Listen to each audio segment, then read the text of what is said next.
¿Y si te dijera que detrás de una de las historias más admiradas de la música mexicana, se esconde un secreto que nunca fue vivido, pero tampoco olvidado?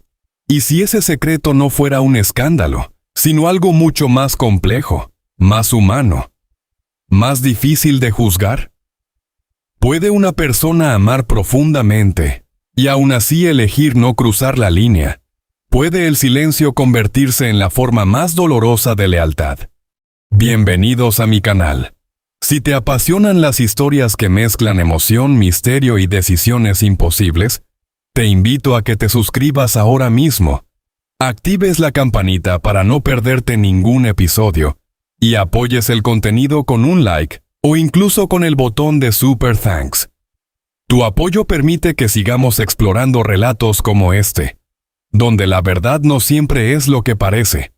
Y quédate hasta el final, porque lo que estás a punto de escuchar no es una historia cualquiera.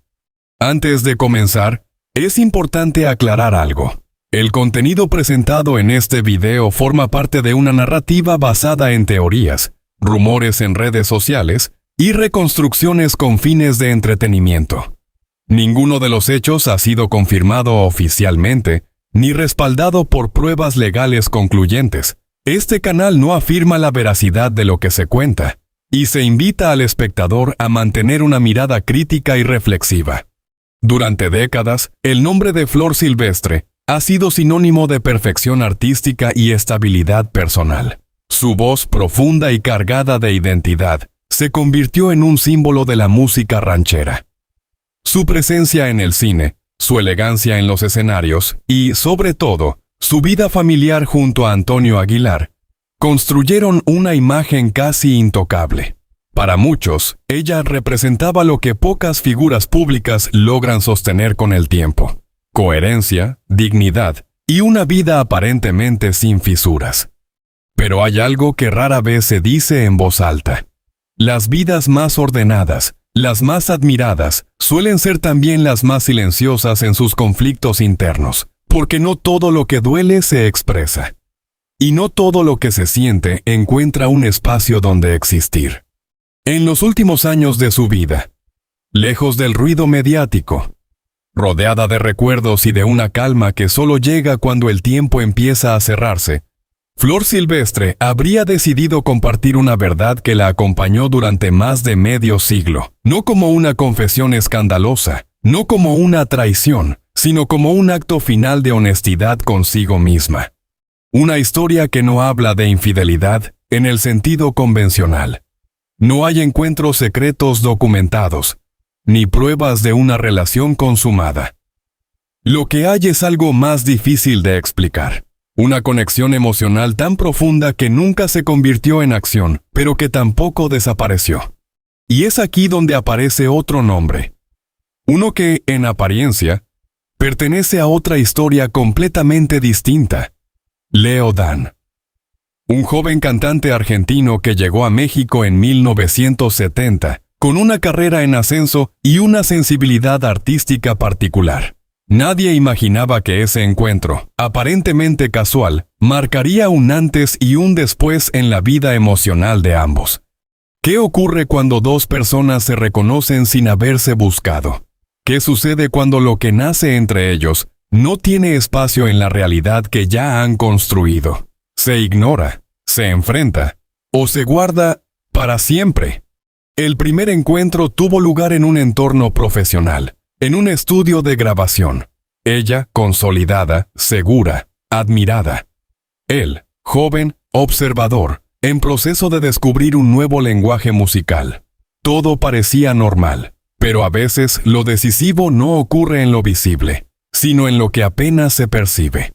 No fue una conversación larga, no hubo gestos fuera de lugar, no hubo promesas ni insinuaciones, solo una sensación compartida que ninguno de los dos esperaba. Como si, por un instante, el tiempo se hubiera detenido para mostrarles algo que no encajaba en sus vidas. Desde ese momento, algo cambió. No en la superficie, donde todo continuó igual, sino en la manera en que ambos comenzaron a percibir el mundo. Las coincidencias se hicieron más frecuentes.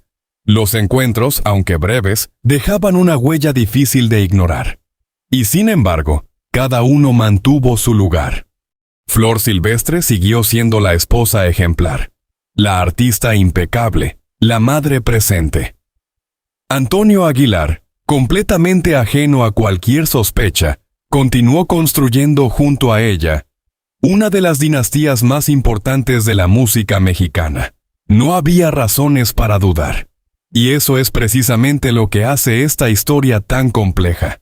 No hubo traición visible. Porque el conflicto no estaba en lo que hicieron, sino en lo que eligieron no hacer. Leo Dan, por su parte, comenzó a transformar esa experiencia en música. Sus letras adquirieron una profundidad distinta, una melancolía contenida, una insistencia en lo imposible. Canciones que, para el público, hablaban de amores lejanos, de promesas incumplidas, de muros invisibles, pero que, para él, eran algo más íntimo, más concreto, más real. Flor no respondía con palabras. Su lenguaje era otro. Era la forma en que interpretaba, en cómo sostenía una nota más tiempo del habitual, en los silencios entre verso y verso. Una forma de decir sin decir, de reconocer sin exponer. Y así, sin acuerdos explícitos, sin declaraciones, se fue construyendo una dinámica tan frágil como intensa. Sentir sin actuar, reconocer sin acercarse, compartir sin poseer. Pero toda tensión sostenida en el tiempo exige una decisión. Y esa decisión llegó en 1974, cuando ambos coincidieron en El Soyate, el hogar familiar de Flor y Antonio. Un espacio que representaba no solo una propiedad, sino todo lo que ella había elegido proteger. Aceptar esa invitación no era un gesto cualquiera. Era entrar en el núcleo más íntimo de una vida ya definida. Era poner a prueba, de manera irreversible, los límites que hasta entonces habían logrado mantener. Lo que ocurrió allí no fue un escándalo. No hubo testigos de nada indebido, pero sí hubo un momento, breve y contenido, en el que ambos se enfrentaron a la verdad que habían evitado nombrar. Y en ese instante, sin dramatismo, sin promesas, tomaron la decisión más difícil de todas: no continuar. A partir de entonces, la distancia se convirtió en la única forma de equilibrio. Leo Dan se alejó de México. Flor permaneció en su lugar, fiel a la vida que había construido. Y aunque el tiempo avanzó, hay cosas que no desaparecen. Solo cambian de forma. Porque algunas historias no se viven hacia afuera, sino hacia adentro. Y en ese espacio, donde nadie puede juzgar ni intervenir, es donde se toman las decisiones que realmente definen a una persona. Hoy, décadas después, esta historia resurge no como un escándalo, sino como una reflexión sobre el amor, sí, pero también sobre la responsabilidad, el silencio y el precio de elegir. Si has llegado hasta aquí, dime en los comentarios, ¿crees que hicieron lo correcto? ¿O piensas que algunas oportunidades no deberían dejarse pasar? Tu opinión forma parte de esta conversación. Y si quieres seguir explorando historias que desafían lo que creemos saber, no olvides suscribirte, activar las notificaciones y apoyar el canal. Porque a veces, las historias más importantes son las que nunca se contaron completamente. Lo más inquietante de esta historia no es lo que ocurrió, sino lo que nunca llegó a ocurrir. Y aún así dejó huella, porque cuando hablamos de Flor Silvestre, no hablamos de una figura cualquiera. Hablamos de una mujer que logró sostener durante décadas una imagen de coherencia casi inquebrantable. Y precisamente por eso, cualquier grieta, por invisible que sea, resulta mucho más reveladora.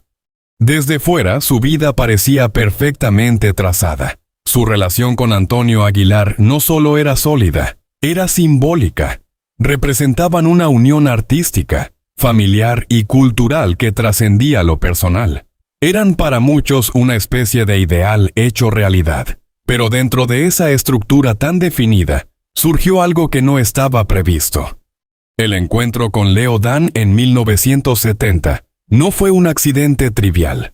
Fue el tipo de coincidencia que ocurre en contextos aparentemente rutinarios, pero que altera la percepción interna de quienes la viven. Ambos venían de mundos distintos, con trayectorias diferentes, pero compartían una sensibilidad difícil de explicar con palabras. No era solo afinidad artística, era una forma de entender la emoción.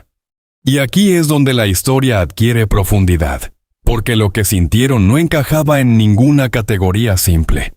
No era una atracción impulsiva, ni una fantasía pasajera.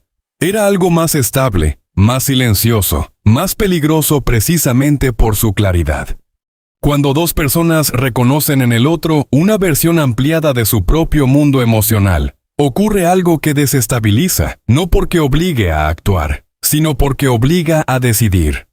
Flor lo entendió desde el principio. Su vida ya tenía un eje definido. Su familia, su esposo, su legado. Y lo que había comenzado a surgir no tenía un lugar legítimo dentro de ese esquema, no porque fuera incorrecto en sí mismo, sino porque implicaba consecuencias que ella no estaba dispuesta a asumir. Leo, en cambio, canalizó esa experiencia de una manera distinta, no desde la acción, sino desde la creación. Sus composiciones comenzaron a reflejar una tensión nueva. Ya no eran simplemente canciones románticas. Había en ellas una contención evidente, una especie de límite constante. Canciones como aquellas que hablaban de muros, promesas y distancias dejaron de ser metáforas universales para convertirse en estructuras emocionales muy concretas. El muro no era una imagen poética cualquiera, era una decisión, una frontera autoimpuesta. Y eso es lo que hace esta historia tan singular, porque ambos eligieron lo mismo, pero lo vivieron de maneras distintas. Flor desde el silencio disciplinado, Leo desde la expresión artística. Mientras tanto, el mundo seguía girando sin notar nada. Antonio Aguilar continuaba con su carrera, con sus proyectos, con la certeza de una vida estable. Y Flor en ningún momento dio señales externas de ruptura. No hubo descuidos, no hubo contradicciones visibles. Todo lo que ocurría en un plano completamente interno. Y sin embargo, ese plano interno empezó a filtrarse de formas sutiles. En la música de Leo, era evidente para quienes sabían escuchar más allá de la superficie. En Flor, era más complejo. No cambiaron sus decisiones, pero sí la intensidad de su interpretación. Hay algo que los grandes intérpretes saben hacer: transformar lo que no pueden decir en una emoción que otros sí pueden sentir. Y en ese sentido, Flor comenzó a cantar desde un lugar distinto, no más dramático, sino más profundo, como si cada palabra llevara un peso adicional que el público no lograba identificar, pero sí percibir. Esto plantea una pregunta incómoda. ¿Hasta qué punto el arte puede convertirse en el refugio de lo que no se vive? ¿Y qué ocurre cuando ese refugio se vuelve la única forma posible de expresión? Porque aquí no hubo liberación. No hubo momento de catarsis total. Lo que hubo fue una administración constante de un sentimiento que no debía crecer, pero tampoco desaparecía. Con el paso del tiempo, esa tensión se volvió insostenible en términos emocionales, no porque estuviera a punto de estallar en un escándalo, sino porque mantener el equilibrio exigía cada vez más esfuerzo. Y entonces llegó 1974. El Soyate no era solo un lugar físico, era el centro simbólico de todo lo que Flor había construido. Invitar, o aceptar la presencia de Leo en ese espacio, implicaba algo más que una simple reunión social. Era una confrontación directa entre dos realidades que hasta entonces se habían mantenido separadas. Lo que ocurrió allí no puede entenderse como un evento aislado. Fue el resultado acumulado de años de silencios, de decisiones contenidas, de emociones administradas. En ese entorno, todo adquiría un significado distinto. Cada gesto, cada mirada, cada ausencia de palabras tenía un peso específico. No porque hubiera algo indebido en lo visible, sino porque lo invisible ya era demasiado evidente para ellos. Y fue precisamente en ese contexto donde se produjo el momento más cercano a una ruptura o a una definición. No hubo declaraciones dramáticas, no hubo promesas de futuro. Lo que hubo fue algo mucho más difícil, el reconocimiento explícito de que aquello que sentían era real, y que precisamente por eso no podía continuar. Esta es una de las decisiones más complejas que puede tomar un ser humano.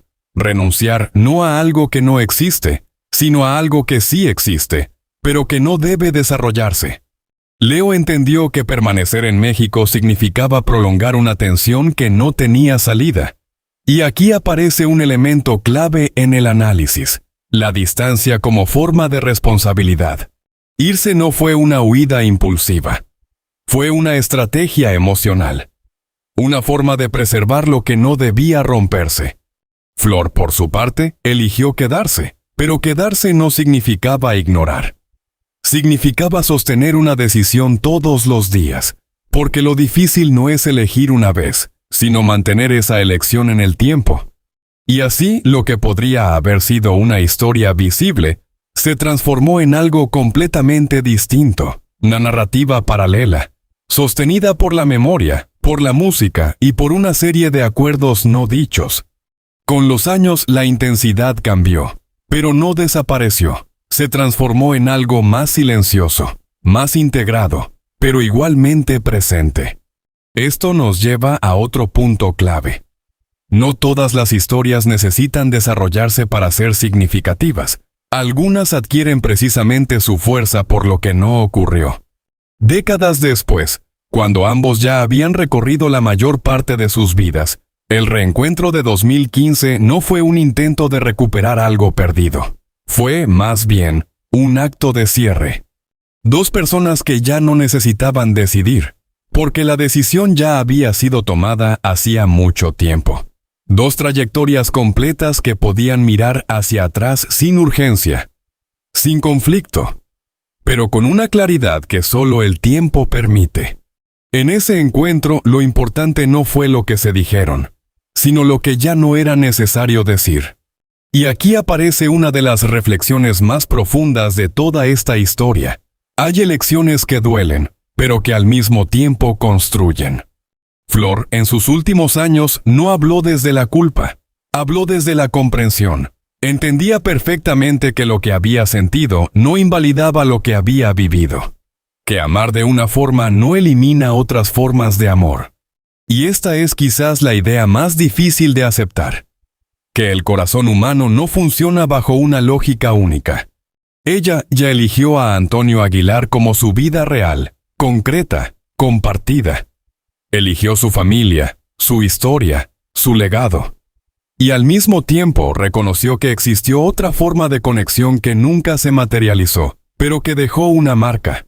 Lejos de destruir su imagen, esta verdad la vuelve más compleja, más humana, más cercana. Porque al final, esta no es una historia sobre traición. Es una historia sobre límites, sobre la capacidad de sentir sin poseer, sobre la decisión de no convertir cada emoción en acción, y sobre la idea, profundamente incómoda pero real, de que algunas de las experiencias más intensas de la vida no están destinadas a vivirse completamente. Ahora te dejo una pregunta. Si estuvieras en su lugar, ¿habrías tomado la misma decisión? ¿O crees que hay sentimientos que merecen ser vividos sin importar las consecuencias? Déjame tu opinión en los comentarios. Y si este tipo de historias te hacen reflexionar, no olvides suscribirte, activar la campana y apoyar el canal. Porque a veces, entender una historia es también una forma de entendernos a nosotros mismos. Lo que ocurre después de una decisión correcta rara vez es paz inmediata. Y eso es precisamente lo que define la etapa más silenciosa y más profunda de esta historia. Cuando Leo Dan se aleja de México tras aquel episodio en el Soyate, no lo hace como quien huye de un escándalo, sino como quien intenta sobrevivir a algo que no puede nombrar sin poner en riesgo todo lo demás. Su partida no resuelve el conflicto. Lo transforma. Lo vuelve interno, constante, invisible. Desde fuera, su carrera continúa. Sus canciones siguen llegando al público. Su nombre se consolida. Su voz mantiene ese tono melancólico que tantos reconocen como sello personal. Pero lo que cambia no es lo visible, sino el origen de esa emoción. Hay una diferencia sutil pero fundamental entre cantar sobre el amor como idea y cantar desde un amor que no puede existir. Y esa diferencia empieza a filtrarse en cada una de sus interpretaciones. Las letras dejan de ser simples relatos románticos y se convierten en espacios donde el límite es el verdadero protagonista. No es casual que muchas de sus canciones hablen de distancias imposibles, de promesas que no se pueden cumplir plenamente, de despedidas que no tienen dramatismo pero sí una profundidad casi insoportable. No hay reproche, no hay culpa, pero sí hay una aceptación dolorosa de que algunas historias solo pueden existir en la forma en que nunca fueron vividas. Mientras tanto, Flor Silvestre permanece en México, dentro de la vida que eligió proteger. Su relación con Antonio Aguilar sigue siendo sólida, basada en una historia real, en una construcción compartida, en una complicidad que no depende de idealizaciones. Y sin embargo, esa estabilidad no elimina lo otro, lo que no se dice, lo que no se muestra, pero que tampoco desaparece. Aquí es donde la historia adquiere una dimensión más compleja, porque no se trata de dos personas separadas por la distancia, sino de dos formas de amar que coexisten sin anularse. Por un lado, el amor vivido, concreto, cotidiano, lleno de decisiones y responsabilidades.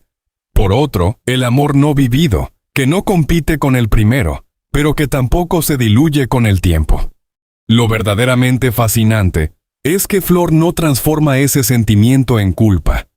No hay una narrativa de arrepentimiento, ni una lucha interna por corregir lo que sintió. En cambio, lo integra como parte de su identidad, como una capa más de su experiencia emocional. Y esa integración es lo que le permite seguir adelante sin romper lo que ha construido. En sus presentaciones, algo cambia de forma casi imperceptible. No es el repertorio, no es la técnica, es la intención.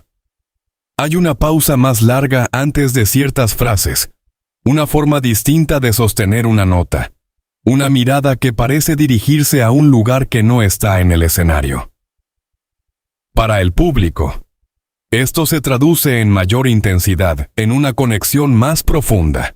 Pero lo que están presenciando no es solo talento, es una emoción contenida que ha encontrado una forma legítima de existir sin destruir nada.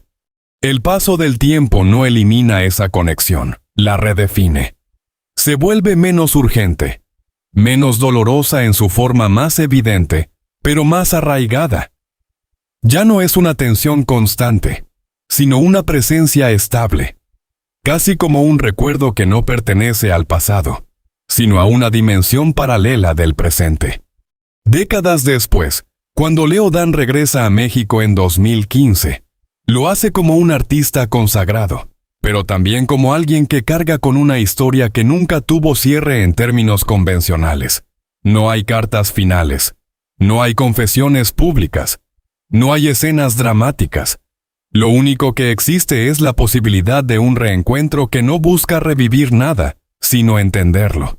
El encuentro en el Soyate no es una escena romántica, es casi clínica en su claridad emocional.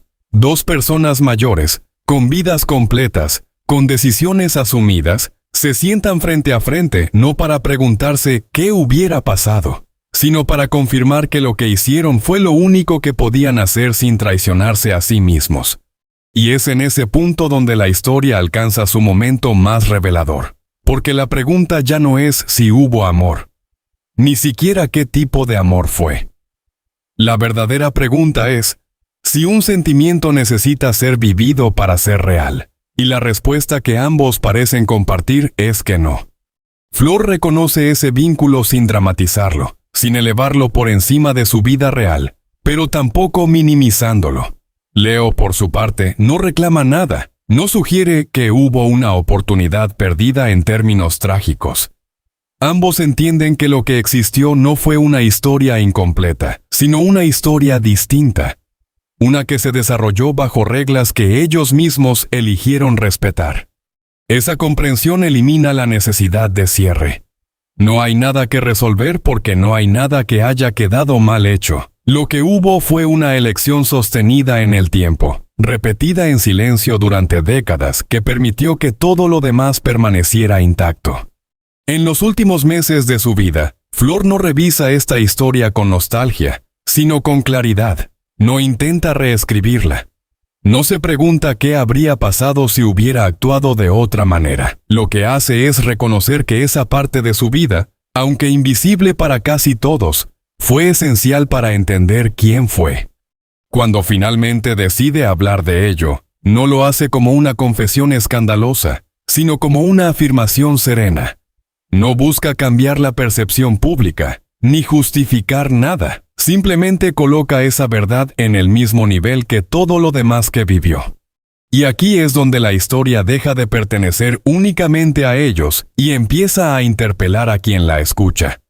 Porque obliga a reconsiderar ideas muy arraigadas sobre el amor, la fidelidad y la coherencia personal. ¿Es más honesto actuar sobre cada emoción que se siente? ¿O elegir conscientemente cuáles deben permanecer en el ámbito de lo interno?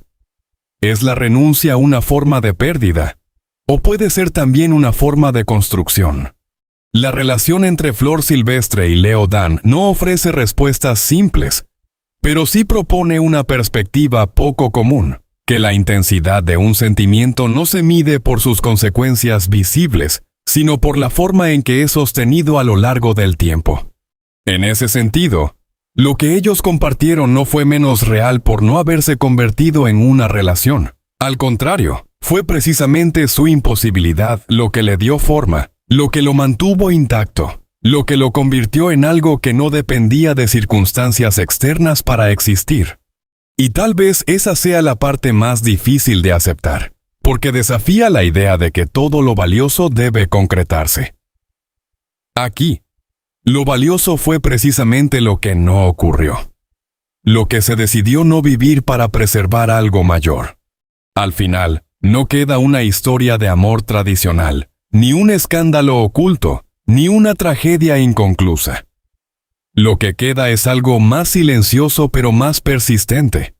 La evidencia de que el ser humano puede sentir profundamente, y aún así, elegir con la misma profundidad no actuar sobre ello.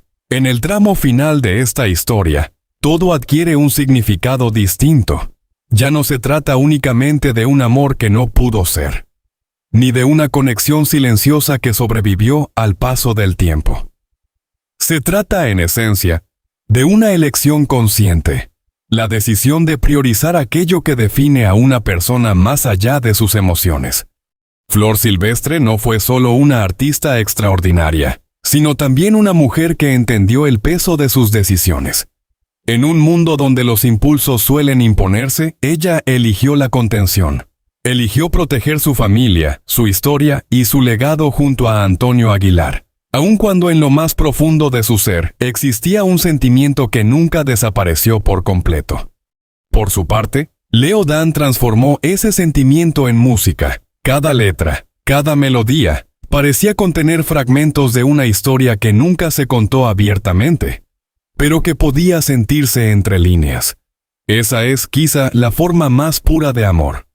Aquella que no necesita posesión para existir, que no exige, que no rompe, sino que se transforma. Y es precisamente ahí donde esta historia encuentra su verdadera grandeza. Porque no habla de traición, ni de escándalos, ni de decisiones impulsivas. Habla de algo mucho más difícil, la capacidad de sentir profundamente y, aún así, elegir el camino correcto. El reencuentro en 2015 no fue un intento de reescribir el pasado, sino una confirmación silenciosa de que ambos habían vivido con esa memoria intacta, sin resentimientos, sin reproches. solo con la serenidad que llega cuando uno acepta sus propias decisiones. Flor, antes de partir, dejó claro que no se arrepentía, que aunque había amado en silencio, había elegido bien, y en esa afirmación hay una lección poderosa. No todas las historias de amor están destinadas a vivirse plenamente, pero eso no significa que sean menos reales. A veces el amor más profundo es aquel que se guarda, que se respeta y que se transforma en algo más grande, en arte, en legado, en identidad.